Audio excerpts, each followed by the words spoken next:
미안했네. 내가 자네한테 너무 지나쳤지. 덕수 자네는 30년 동안 사위가 아닌 아들로 내 곁을 지켰어. 정말 고마웠네, 정말. 내 아들 같았어. 30년을 살았는데 당연히 아들이죠. 이제 와서 사위라고 하면 서운합니다.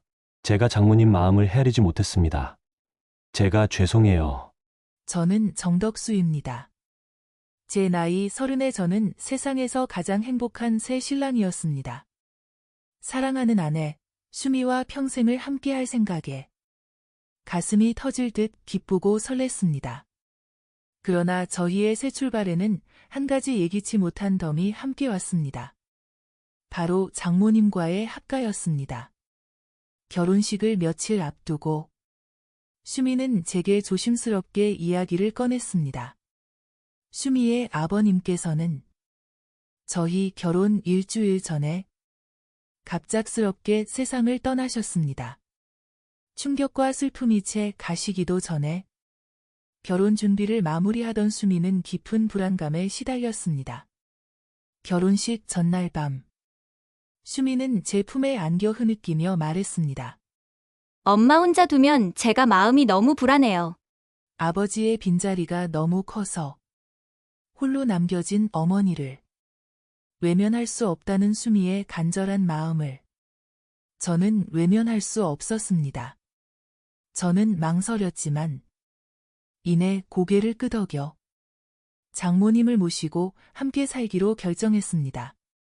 아내의 슬픔을 덜어주는 것이 무엇보다 중요하다고 생각했으니까요.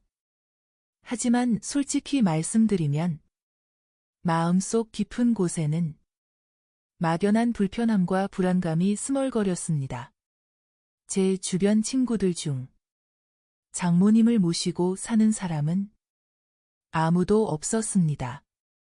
결혼 생활은 온전히 저희 부부만의 영역이라고 생각했었기에 결혼과 동시에 타인의 시선과 간섭이 생길 수 있다는 점이 저를 위축시켰습니다. 사람들이 나를 어떻게 생각할까? 내가 너무 무른 사위로 보이지는 않을까? 하는 철없는 고민이 머릿속을 맴돌았지만 당시에는 사랑하는 수미의 눈물이 너무 커서 그 모든 불안을 그냥 넘겨버렸습니다. 장모님께서는 조용한 분이셨습니다. 말수가 적고 겉으로는 감정을 잘 드러내지 않으셨죠. 하지만 합가 후 처음 몇 달 동안 저는 장모님께서 마치 저를 낯선 관찰자처럼 지켜보시는 듯한 눈빛을 자주 느꼈습니다. 그 눈빛은 저에게 묘한 긴장감을 주었고 저는 알 수 없는 무게감을 느꼈습니다. 그 작은 불안은 저희의 신혼집에 자리 잡으면서 매일 조금씩 커지기 시작했습니다. 장모님은 생전에 아버님께서 정하셨던 생활 규칙들을 그대로 유지하셨고 저희 집안 구석구석에는 장모님이 중요하게 여기는 질서와 규칙들이 늘어났습니다. 퇴근 후 겉옷을 벗는 위치, 식사 후 설거지 순서, 심지어 TV 볼륨 조절까지도 저만의 방식대로 할 수 없었습니다. 저는 어느새 이 집의 주인이 아니라 늘 장모님의 기준에 맞춰 움직여야 하는 주의받는 손님처럼 살고 있다는 느낌을 지울 수 없었습니다. 신혼의 자유로움과 편안함을 기대했던 저에게는 크나큰 압박감이었습니다. 신혼의 달콤함 대신 저는 늘 긴장과 눈치를 밥 먹듯이 했습니다. 그러나 아직 이 불편한 관계의 진짜 시작은 아니었습니다. 가장 힘들었던 것은 물리적인 규칙이나 잔소리가 아니었습니다. 바로 이 집에 매일 스며들던 침묵의 무게였습니다. 장모님은 수미에게는 다정하셨지만 저와는 거의 말을 섞지 않으셨습니다. 식사 시간도, 거실에 함께 있는 시간도, 길고 무거운 침묵만이 저희를 감쌌습니다. 그 침묵은 저를 숨 막히게 했고, 저는 점차 집이 세상의 피로를 푸는 안식처가 아니라 늘 죄지은 사람처럼 긴장해야 하는 장소로 변해감을 느꼈습니다. 저는 홀로 장모님을 피해 방으로 들어가거나 퇴근 시간을 늦추는 방식으로 이 불편함을 회피하기 시작했습니다. 그렇게 저희의 낯선 동거는 시작되었습니다. 장모님과 사위라는 이름으로 한 지붕 아래 살게 된 두 남녀는 서로를 가족으로 받아들이기까지 너무나도 많은 시간과 마음의 고통을 겪어야 했습니다. 그 모든 것은 앞으로 이어질 30년이라는 기나긴 인연의 첫걸음이었습니다. 시간은 참 빠르게 흘러 결혼 10년 차 무렵이 되었습니다. 10년이라는 세월이 흘렀지만 저희 부부와 장모님 사이의 불편한 기류는 전혀 나아지지 않았습니다. 오히려 그동안 쌓인 작은 감정들이 골마 터지기 직전의 상태였습니다. 저는 그때 매일같이 지독한 피로에 시달렸습니다. 회사에서는 실적 압박과 상사들의 불합리한 요구에 치이며 하루하루를 버텼습니다. 몸과 마음이 지쳐 녹초가 되어 집에 돌아오면 저를 기다리는 것은 따뜻한 위로가 아니라 장모님의 날카로운 잔소리였습니다. 퇴근이 왜 이렇게 늦어? 밤늦게까지 회사에 있는 게 자랑이야? 술, 담배 줄인다더니 옷에 또 냄새가 배어있네. 자네 몸 생각은 안 하는 건가? 그 잔소리는 제게 충고라기보다는 마치 감시처럼 느껴졌습니다. 장모님은 제가 숨 쉬는 것까지도 불편해하시는 것 같았습니다. 저는 30살에 철없는 사위가 아니었습니다. 한 가정을 책임지는 가장으로서 회사에서 최선을 다하고 돌아온 저에게 돌아오는 것은 끊임없는 지적뿐이었습니다. 저는 점점 이 집에서 숨 쉴 공간이 사라지는 것 같았고, 퇴근 후 현관 비밀번호를 누르는 순간부터 심장이 짓눌리는 듯한 압박감을 느꼈습니다. 저와 장모님의 갈등이 심해질수록 아내인 수미는 늘 중간에 끼어 마음고생이 깊어졌습니다. 퇴근 후 지친 저를 위로해주고 싶으면서도 친정어머니를 모시는 입장이기에 저에게만 따뜻한 말을 건넬 수도 없었을 것입니다. 수미는 저와 장모님 사이에서 눈치를 보며 매일같이 두 사람의 감정을 헤아리느라 말라갔습니다. 저는 그런 수미를 볼 때마다 괴로웠고, 수미를 이렇게 힘들게 하는 원인이 바로 이 합가에 있다고 생각했습니다. 그 원망은 자연스레 장모님을 향할 수밖에 없었습니다. 결국 그 폭발의 순간이 오고야 말았습니다. 어느 날 저녁, 회사에서 큰 문제로 시달리다 늦게 귀가한 날이었습니다. 그날따라 장모님의 잔소리가 유난히 길었고 저는 잔뜩 날이 서 있었습니다. 저는 제 접시에 있는 반찬을 젓가락으로 건드리면서도 편안함을 느낄 수 없었습니다. 그 모든 순간이 저를 옥죄는 것 같았습니다. 저는 순간적으로 참지 못하고 밥상머리에서 감정을 터뜨리듯 말했습니다. 장모님, 식사만큼은 제발 편하게 하고 싶은데요. 제 말은 목소리보다 훨씬 더 싸늘하고 날카롭게 장모님께 전달되었을 것입니다. 제가 말을 마치자마자 장모님께서는 들고 계시던 젓가락을 탁 소리가 나게 내려놓으셨습니다. 그리고는 아무 말도 하지 않으셨습니다. 장모님의 얼굴에는 아무런 표정이 없었지만 그 침묵이 내뿜는 서늘함은 제 가슴을 찔렀습니다. 장모님은 그 자리에서 조용히 일어나 말없이 식탁을 떠나 방으로 들어가셨습니다. 그날 밤 이후 저희 집안의 공기는 숨막힐 듯이 더 무거워졌습니다. 장모님과 저는 냉전 상태에 들어갔습니다.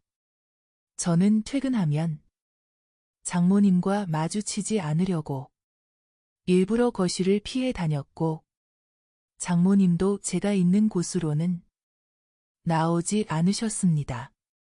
저희는 한 지붕 아래 살면서도 서로를 없는 사람 취급하는 지경에 이르렀습니다. 필요한 최소한의 대화조차 수미를 통해서만 이루어졌습니다. 수미는 그 사이에서 매일 밤을 눈물로 지새웠습니다.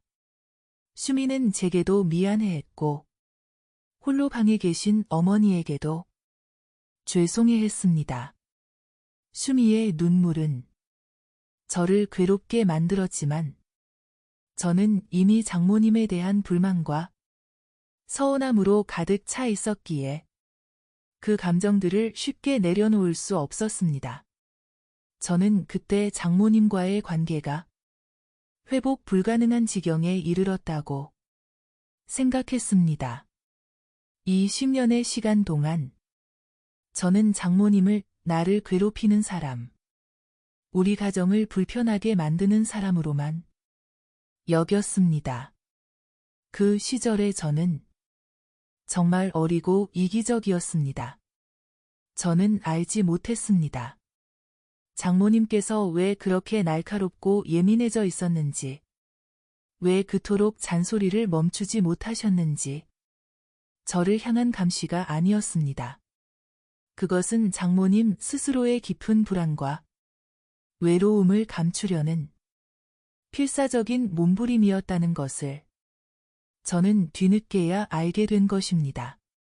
하지만 그때의 저는 제 고통이 전부였기에 장모님의 마음을 헤아릴 여유가 전혀 없었습니다. 오해와 불화로 가득했던 20년은 저희 관계의 가장 어둡고 긴 터널이었습니다. 그리고 저는 그 터널의 끝에서 제가 전혀 예상하지 못했던 장모님의 깊은 비밀과 마주하게 되었습니다.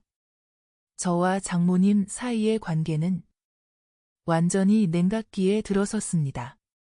서로에게서 등을 돌린 채 말 한마디 없이 지내는 시간이 끝없이 이어졌습니다. 집안의 공기는 마치 얼음 조각처럼 차갑고 무거웠습니다. 저는 그 침묵 속에서 제가 바라던 평화를 찾았다고 착각했습니다.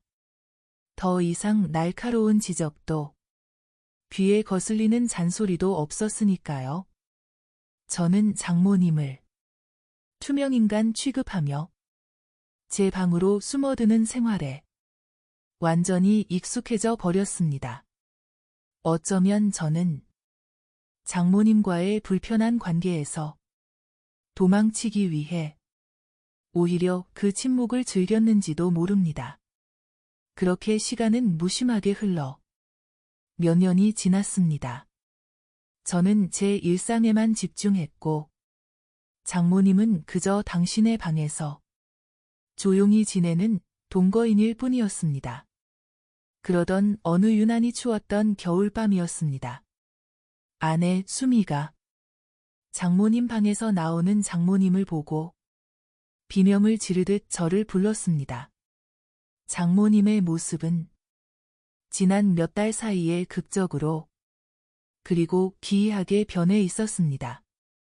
장모님은 제 눈으로 확인하기에도 확연히 20kg 가까이 살이 빠진 상태였습니다. 평소 입으시던 넉넉한 옷들이 이제는 뼈만 남은 마른 몸에 헐렁하게 매달려 있었습니다. 얼굴은 생기를 잃고 창백하다 못해 흙빛이었고 걷는 걸음마저 힘들어 하시는 듯 위태로워 보였습니다. 슈미는 눈물을 쏟으며 당장 병원에 가자고 애원했습니다. 다음 날 저희 부부는 장모님을 모시고 가장 큰 종합병원을 찾았습니다. 심장 내과부터 소화기 내과까지 가능한 모든 정밀 검사를 진행했습니다. 장모님은 묵묵히 모든 검사를 받으셨지만 저는 그분을 똑바로 쳐다볼 용기가 없었습니다. 모든 검사를 마친 뒤 의사 선생님은 저희 부부만을 따로 불러 앉히고는 조심스럽게 말씀을 꺼내셨습니다. 건강에 별다른 기질적인 이상은 발견되지 않았습니다. 하지만 저희가 보기에는 환자분 장모님의 우울증이 꽤 심한 상태입니다. 식사를 거부하고 수면 패턴이 완전히 깨진 지 오래되어 보입니다. 지금 몸무게가 급격히 줄어든 것도 단순한 질병이 아니라 마음의 병이 몸으로 나타난 극단적인 증상으로 판단됩니다. 저는 의사의 말을 듣는 순간 온몸에 피가 차갑게 식는 듯한 충격을 받았습니다. 제 머릿속은 새하얗게 비워졌습니다. 우울증.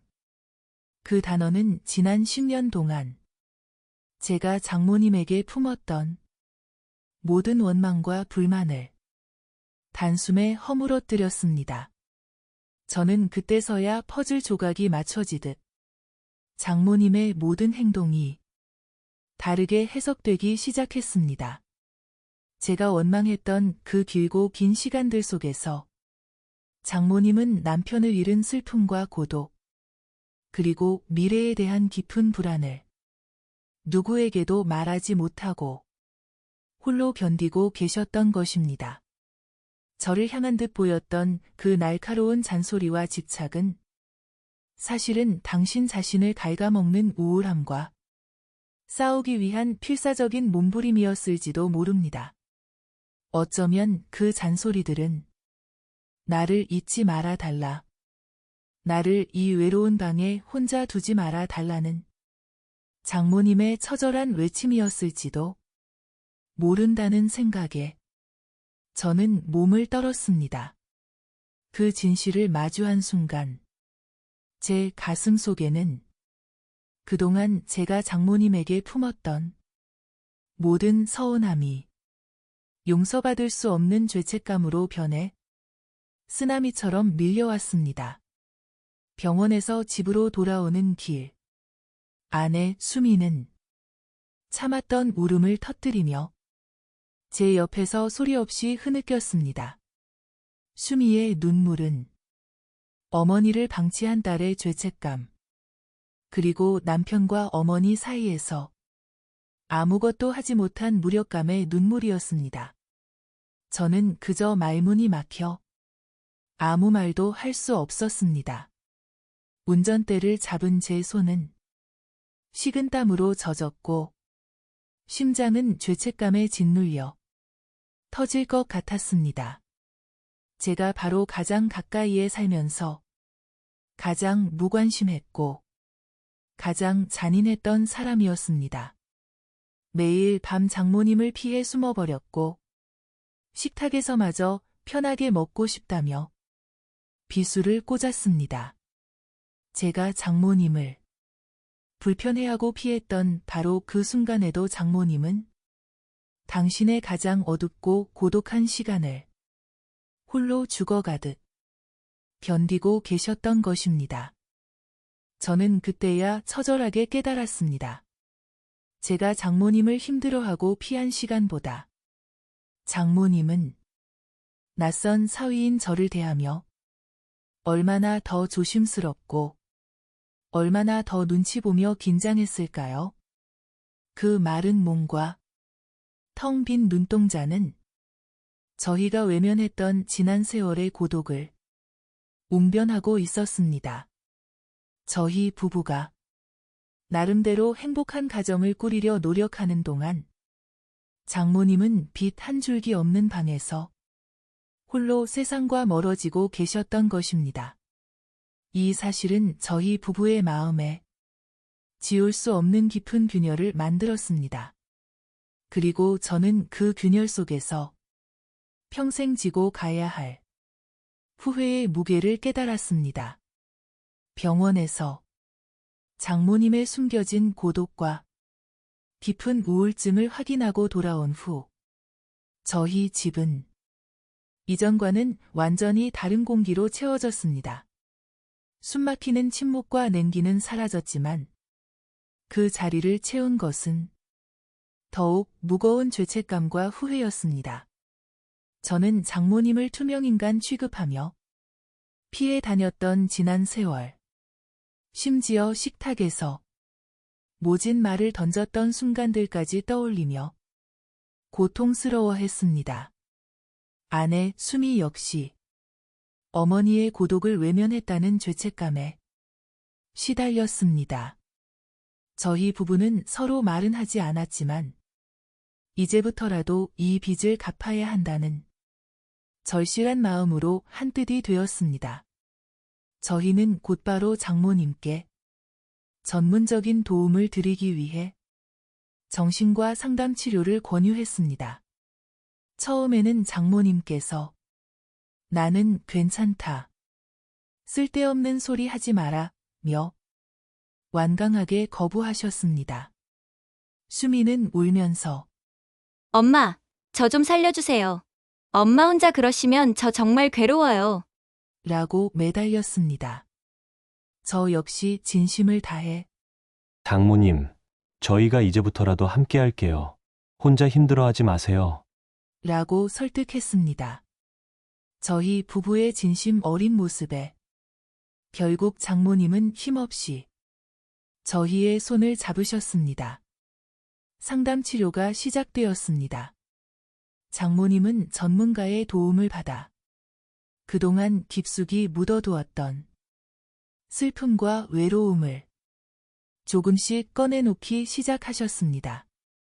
남편을 잃은 충격, 홀로 남겨진 노년에 대한 두려움, 그리고 낯선 사위와 한 집에 살면서 느꼈던 긴장감과 소외감. 장모님의 고백은 저와 수미에게 큰 아픔으로 다가왔지만 그 아픔만큼이나 절실한 이해의 시간이었습니다. 저희는 장모님이 힘겹게 말씀을 꺼내실 때마다 숨죽이고 들으며 그 고독의 깊이를 비로소 깨달았습니다. 몇 달간의 치료와 저희 부부의 지극한 관심 끝에 장모님은 놀라울 만큼 점진적인 회복세를 보이셨습니다. 얼굴에 맴돌던 흑빛이 가시고 아주 희미하게 남아 생기가 돌아오기 시작했습니다. 식사량도 조금씩 늘어났고 방 안에만 계시던 시간이 줄어들었습니다. 저는 장모님의 작은 미소 하나, 밥 한 숟갈을 더 드시는 모습 하나하나가 제게는 기적처럼 느껴졌습니다. 저희는 그 작은 변화에 감격하며 서로를 보듬었습니다. 그러던 어느 날 아침, 제게는 평생 잊히지 않을 순간이 찾아왔습니다. 제가 회사에 가기 위해 현관에서 구두를 신고 있을 때였습니다. 장모님께서 방에서 조용히 나오시더니 제 등 뒤에 멈춰 서셨습니다. 저는 순간적으로 온몸이 얼어붙는 듯 긴장했습니다. 지난 10년이 넘는 냉각기 동안 저희 둘 사이에 이런 식의 단독적인 만남은 극도로 드물었고 언제나 불편함만이 감돌았기 때문입니다. 장모님은 제 등 뒤에 서서 아주 작고 떨리는 목소리로 천천히 말씀하셨습니다. 미안했네. 내가 자네한테 너무 지나쳤지. 그 한마디가 제 심장을 마치 무거운 추로 내려치는 듯 했습니다. 저는 눈물이 솟구치는 것을 막기 위해 온 힘을 다해야 했습니다. 그 말은 지난 세월 장모님이 저에게 했던 수많은 날카로운 잔소리보다 훨씬 더 무겁고 제 마음속 깊은 곳을 찔러왔습니다. 저는 장모님이 저에게 화를 내거나 훈계하는 것에만 익숙했을 뿐, 이렇게 나약하고 진심 어린 사과를 듣게 될 줄은 꿈에도 상상하지 못했습니다. 저는 순간적으로 몸을 돌려 장모님을 바라보았습니다. 주름진 장모님의 눈가에는 맺힌 물기가 곧 떨어질 듯 위태로워 보였습니다. 저는 목이 메어 아무 말도 할 수 없었습니다. 저는 오히려 장모님보다 훨씬 더 죄스러웠습니다. 제가 먼저 무릎 꿇고 사과해야 마땅한 상황이었는데, 오히려 장모님이 먼저 화해에 손을 내밀어 주신 것입니다. 저는 깊이 고개를 숙여 장모님을 향해 머리를 저었습니다. 아닙니다, 장모님. 제가 더 신경 썼어야 했어요. 제가 장모님 마음을 헤아리지 못했습니다. 제가 죄송해요. 그날의 짧은 몇 마디 대화는 저희 관계에 견고했던 빙벽을 깨는 쇠망치와 같았습니다. 10년 넘게 굳게 닫혀있던 마음의 문이 아주 조금 삐걱거리며 열리기 시작한 순간이었습니다. 그 순간 저희는 비로소 사위와 장모라는 형식적인 관계를 넘어 사람 대 사람으로 마주 설 수 있었습니다. 그날 이후 저희 관계는 놀라울 만큼 긍정적인 방향으로 바뀌기 시작했습니다. 이것은 하루아침에 이루어진 극적인 화해가 아니라 서로에게 조심스럽게 다가가는 아주 느리고 진실된 과정이었습니다. 변화는 가장 사소하고 일상적인 순간에서부터 시작되었습니다. 제가 출근 준비를 할 때 장모님은 이른 아침 조용히 현관에 나오셔서 제 구두를 닦아주시는 날이 잦아졌습니다. 처음에는 제가 극구 사양하며 말렸지만 장모님은 이거라도 하게 해다오 라며 미소만 지으실 뿐이었습니다. 장모님의 정성이 담긴 구두는 유난히 반짝였고, 저는 그 구두를 신고 회사에 가는 날이면 하루 종일 마음이 따뜻했습니다. 저 역시 이전의 저를 반성하며 변화하려고 노력했습니다. 저는 퇴근 후 일부러 장모님 방 앞에 들러 장모님, 다녀왔습니다 하고 작은 목소리로 인사했습니다. 그리고 장모님이 가장 좋아하시는 단팥빵을 매일 저녁 빠뜨리지 않고 사오기 시작했습니다. 처음에는 됐다, 이런 것까지 사올 필요 없다며 거절하셨지만 제가 문 앞에 조용히 놓고 가면 다음 날 아침 그 단팥빵을 드셨다는 것을 알 수 있었습니다. 그 작은 빵 하나가 저희 둘의 마음을 잇는 교량 역할을 했습니다. 저희는 서로가 서로에게 아주 조금씩 그러나 진심을 담아 마음의 문을 열어갔습니다. 이전까지는 상상하기 어려웠던 가벼운 일상 대화도 드문드문 오가기 시작했습니다. 장모님, 어제 그 드라마 보셨어요? 마지막 장면이 참 감동적이었는데. 덕수 자네, 날이 갑자기 추워졌네. 옷 따뜻하게 입고 나가게. 감기 걸리면 안 돼. 장모님, 식사하실 때 이건 좀 드셔보세요. 수미가 장모님 드시라고 특별히 만든 겁니다.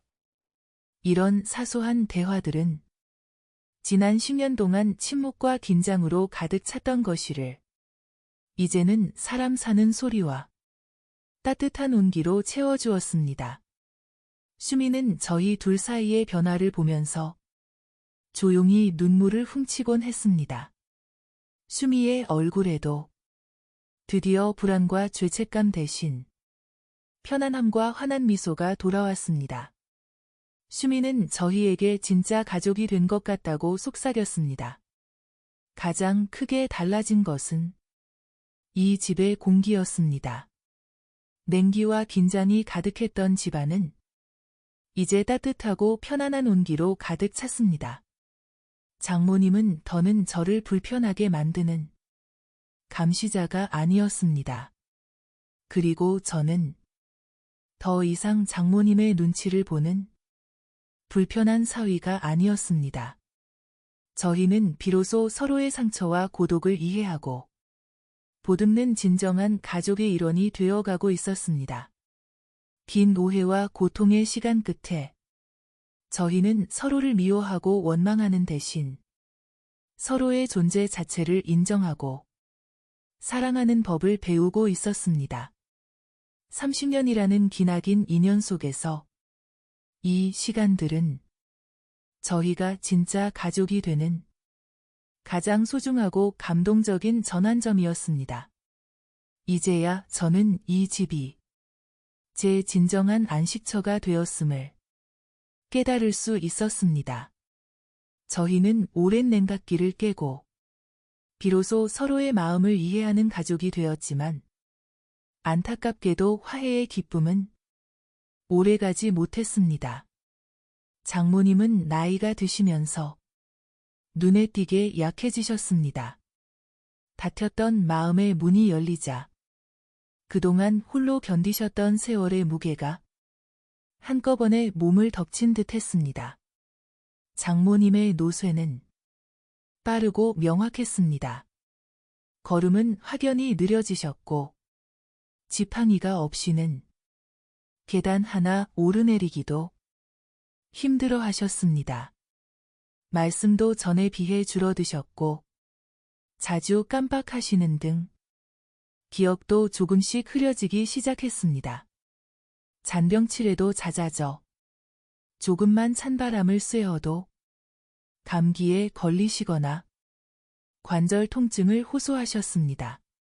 슈미는 어머니의 건강이 악화되는 것을 보며 밤마다 가슴 아파했습니다. 물론 슈미가 장모님을 지극정성으로 보살폈지만 저는 10년간의 후회를 씻어내기라도 하듯 자연스럽게 제가 장모님 곁을 돌보는 사람이 되어 있었습니다. 저의 일상은 장모님을 중심으로 바뀌기 시작했습니다. 아침 일찍 출근 준비를 하면서 저는 장모님의 약 복용 시간을 체크하는 것이 일과가 되었습니다. 혹시라도 약을 빼먹으실까봐 작은 메모지에 날짜와 시간을 적어 눈에 잘 띄는 곳에 붙여드렸습니다. 장모님이 몸이 불편하다고 하시면 저는 아내보다 먼저 움직였습니다. 병원 예약은 이제 전적으로 제 담당이 되었습니다.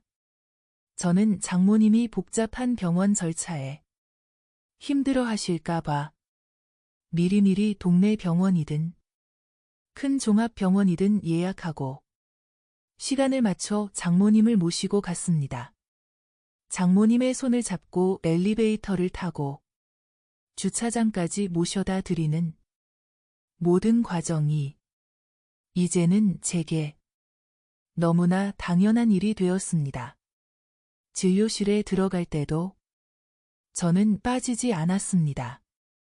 이전 같으면 사위가 장모님의 진료에 동행한다는 것은 상상도 못할 일이었지만 이제 저는 자연스레 진료실에 함께 들어가 의사 선생님의 설명을 경청했습니다.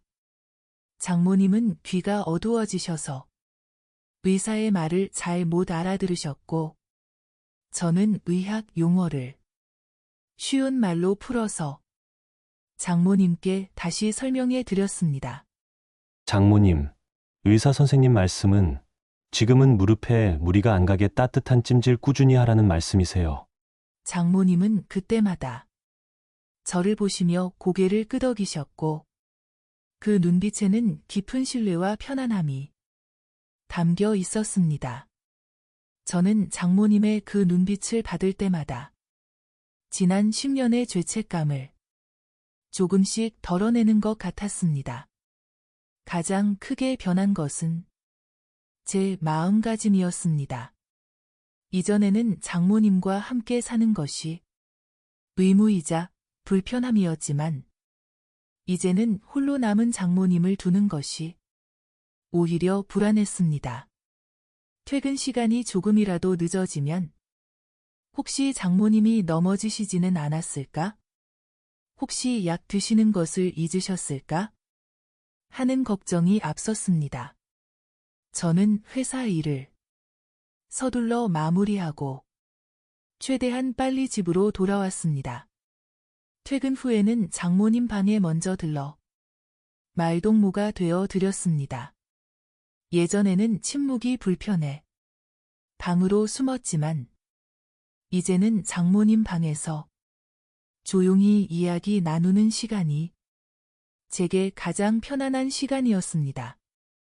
장모님은 젊은 시절의 이야기, 돌아가신 아버님과의 추억 등을 제게 조용히 들려주셨습니다. 그 이야기들을 들으며 저는 비로소 장모님의 삶을 이해하게 되었고, 저희 부부가 결혼하기 전 장모님이 어떤 분이셨는지를 알게 되었습니다. 그러던 어느 날 저녁, 병원에서 돌아오는 길이었습니다. 장모님은 차 안에서 말없이 계시다가 슬며시 제 손을 잡으셨습니다.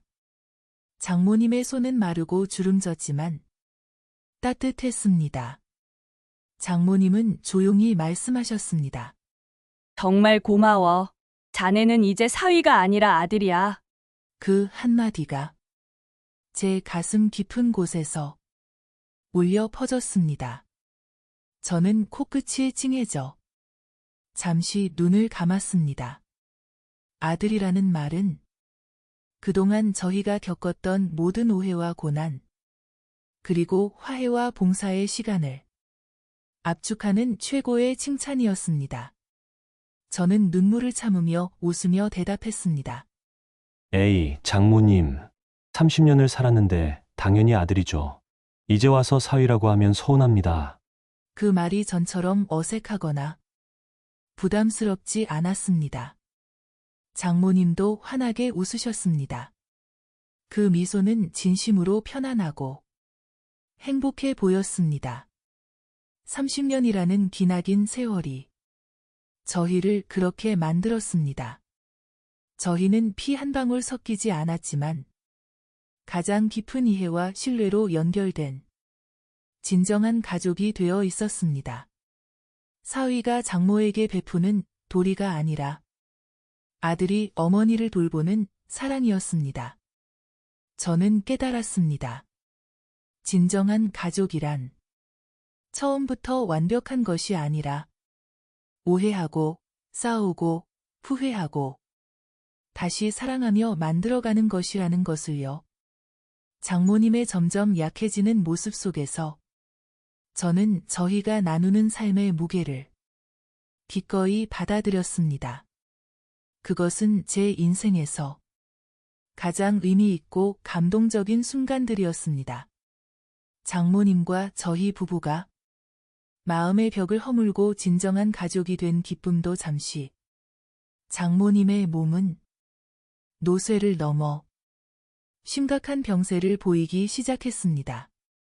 그 무렵 장모님은 식사만 하시면 속이 불편하다고 호소하는 날이 잦아졌습니다. 처음에는 단순한 소화불량이거나 연세가 드셔서 소화 기능이 약해지신 것이라고 생각했습니다. 제가 매일 아침 저녁으로 소화제를 챙겨드리고 죽이나 부드러운 음식 위주로 식사를 준비해 드렸지만 장모님은 점점 음식을 드시지 못하고 기력만 쇠해 가셨습니다. 어느 날 아침 장모님께서 극심한 통증을 호소하시며 구토를 하셨습니다. 놀란 저희 부부는 곧바로 장모님을 모시고 대학병원으로 달려갔습니다. 응급실에서 급하게 위 내시경 검사를 진행했고 며칠 뒤 검사 결과가 나왔을 때 저희 부부는 청천벽력 같은 소식을 듣게 되었습니다. 의사 선생님은 무거운 표정으로 저희에게 말씀하셨습니다. 위암 말기였습니다. 장모님의 식도와 위장 연결 부위 대부분이 이미 암세포로 뒤덮여 있어서 더 이상 음식을 정상적으로 소화시킬 수 없는 상태라는 설명이었습니다. 저희가 미처 알기도 전에 병은 깊숙이 진행되어 손 쓸 수 없는 지경에 이르렀다는 것입니다. 저는 충격으로 아무 말도 할 수 없었습니다. 수미는 그 자리에서 주저앉아 통곡했습니다. 저희는 장모님의 우울증 때문에 늦게나마 화해하고 이제야 마음을 나누기 시작했는데 이제는 이별을 준비해야 한다는 현실이 너무나 잔인했습니다. 지난 10년의 오해와 냉랭했던 시간들이 주마등처럼 스쳐 지나가면서 저는 저희에게 허락된 시간이 이제 정말 얼마 남지 않았음을 깨달았습니다. 장모님께는 솔직하게 말씀드리지 못했습니다. 그저 위가 많이 약해져서 부드러운 음식을 드셔야 한다고만 설명해 드렸습니다. 하지만 장모님은 왠지 모르게 모든 것을 짐작하고 계신 듯 했습니다. 장모님은 저희에게 나 때문에 울지 마라. 이 정도 살았으면 오래 산 거다. 라고 오히려 저희를 위로하셨습니다.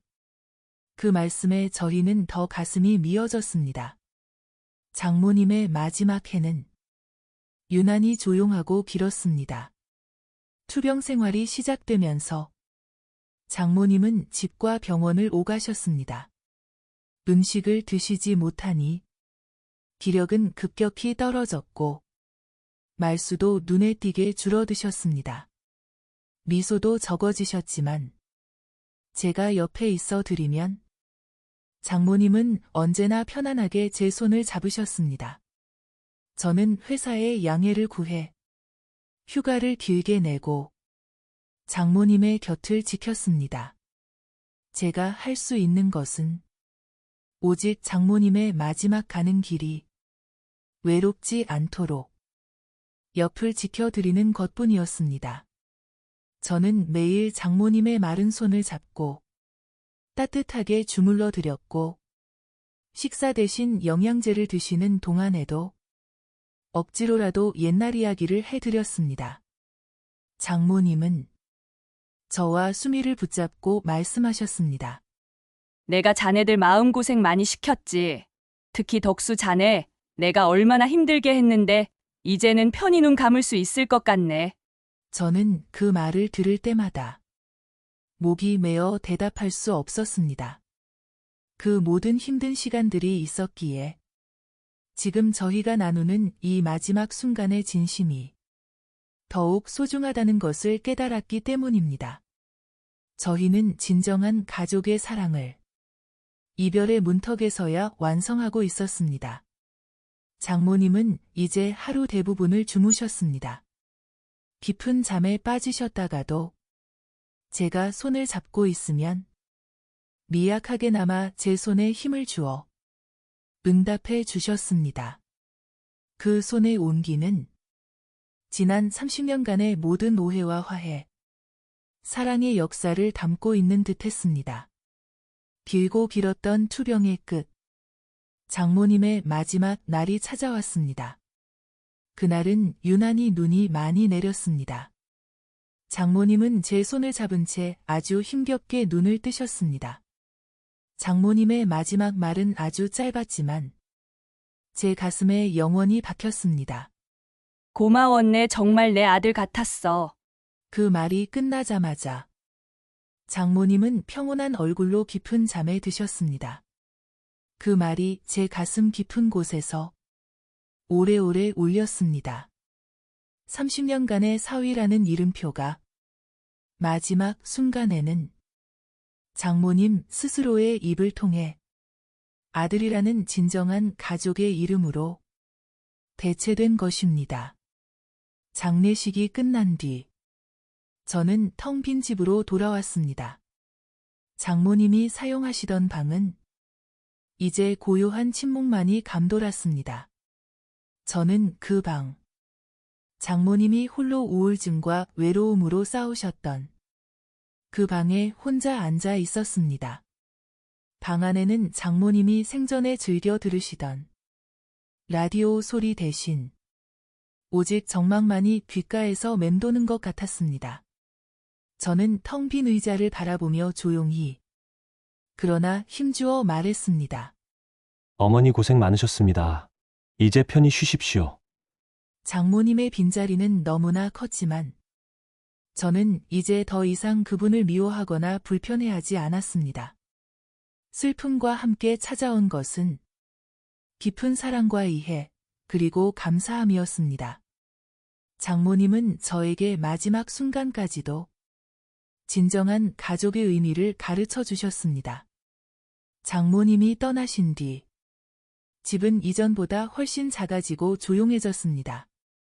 장모님의 온기가 사라진 집안에는 낯선 고요함만이 감돌았고 수미와 저는 매일 그 빈자리를 느끼며 깊은 슬픔 속에 잠겨 있었습니다.